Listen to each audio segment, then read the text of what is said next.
leaving soon for a movie, and he openly admitted that he was planning to come back as a face when he comes back from that movie. You know what I mean? So if you do a Batista heel turn, then you have Batista take his spot in the Legacy. So you've got Randy Orton and Batista together in the Legacy with Cody Rhodes. You know what I mean? Against Triple H and the McMahons. I don't feel it. I don't feel it. Mm-mm. Yeah, because two big names in the Legacy. I just don't see Batista and Randy Orton working together. Yeah, especially because they just did the injury angle where Randy Orton was the guy that put him out. So why would they pair them together this soon? You know what I mean? Yeah, I really think there's just not going to be a heel turn. I don't think DiBiase is going to turn heel. I think just simply that Cody's going to get pinned by someone, either Batista pinning Cody, and then Triple H. There's going to be some sort of animosity between H and Batista. I think that's what they're aiming for. And then you have Randy Orton that's kind of like sitting in the outside window, like the sneak that he is. Like he'll sneak in out of nowhere, and I think that's when he'll win the world title, was when they do the triple. And then we may see Batista and Triple H. That's what I'm saying at SummerSlam. That'd be your SummerSlam match. You'd have Triple H and Batista at SummerSlam. I think they could pan that out, and that would be your main event at SummerSlam. I like that. You know what? I like that. I like that a lot. Triple H versus Batista at SummerSlam makes a lot of sense, especially because it's a marquee main event, and they need something big for SummerSlam. Yeah, and then they have enough time. I mean, right now we're in April. Mid-April, we're talking about a paper that's in August. I mean, you've got more than enough time to do a change out. So the change is not going to happen right this immediately. Yeah, you may be right. It's going to be sneaking. It's going to be slow process, like what we've been seeing with Randy Orton the last 2 months of trying to win this world title, and then eventually it's going to pay off, hopefully. I like that. I like that because you're right. They don't have to do it right now. You've still got several months before the SummerSlam pay-per-view, which is August. You know what I mean? So you've got 3-4 months until August. We've got some time to do that, and then like you said, it'll come out of nowhere. You know what I mean? Nobody will really expect. Although they have been teasing it, in the last few weeks. So it'll be interesting, man. You think Randy Orton comes out champion here, right? And not this pay-per-view, no.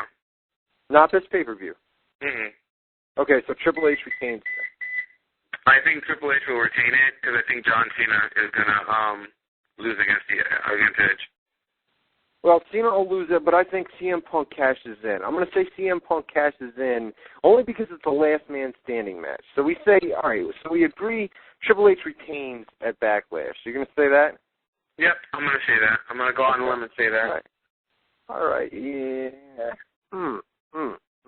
You know what? Orton got the clean pin on Raw. So yeah, you know what? I'll say Triple H just because you just convinced me. I had Randy Orton taking the title here, but then you convinced me with we're still a few months away from the big pay-per-view where I think Triple H could retain here, but we're so close to Mania. I think the time to do it was at WrestleMania, but they didn't do it because I don't know.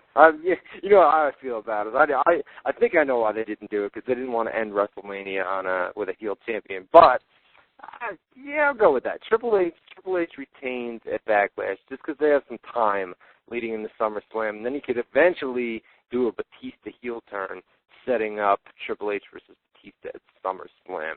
Then we just mentioned John Cena versus Edge, last man standing match. Let me give you my prediction here. Basically, just said it. I think Cena wins, or Edge wins the title. It's a last man standing match. Cena can't get up. Edge can barely get up, but he makes it to his feet, gets the title, and then CM Punk's music hits. And he comes out and he defeats Edge with maybe a quick GTS bang. Then you have your new world champion, CM Punk, and you do an Edge versus CM Punk feud over on SmackDown. That's my prediction for that match. And I can see that. I mean, I completely agree. The fact that they've given, this opportunity for CM Punk, giving Edge the championship title brings the title to SmackDown. So that's a good thing right there and then.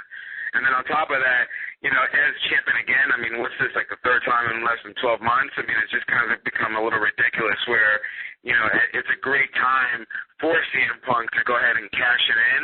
But to be honest with you, I just don't see it happening. I want to. I really, really, really, really, really, really, really, really want to. But for whatever reason, whatever they have that night with the I Quit match and the heavyweight title match, I think that's enough for them to kind of be happy, for them to feel that the fans will go home even if CM Punk decides not to cash it in. And they'll use that on another night where, you really won't expect it, because I think a lot of people might expect it. Yeah, but I think when you look at it, I mean, we're kind of smart fans, you know what I mean? We do this for a living. It's a last man standing match, so everybody's going to say, oh, man, both guys are totally worn out. And I think just your casual fans won't think. They'll think, wow, last man standing match, both guys are barely able to get up off the ground, and then bang, CM Punk's music hits, and bang, he comes out. And I think that shocks the crowd right there. I mean, I don't have it confirmed or anything like that, but I think that would be the way to do it. Last man standing match, it makes perfect sense where Edge wins, because Edge would have to win, because if Cena were to win and retain, obviously that's not going to happen because Cena's over on Raw, and SmackDown needs the title. But if Cena were to win, CM Punk were to come out and cash it in, it wouldn't make sense to do a face versus face with Cena and CM Punk. You know what I mean? So you'd have Edge win it, and then CM Punk come out. I don't know. We'll have to wait and see what happens. They could hold it off. Like you said, they could hold CM Punk's cash-in time off for a little bit. But I think the perfect time would be at Backlash on Sunday. How about this? ECW champion Jack Swagger against Christian. Let me give you my pick.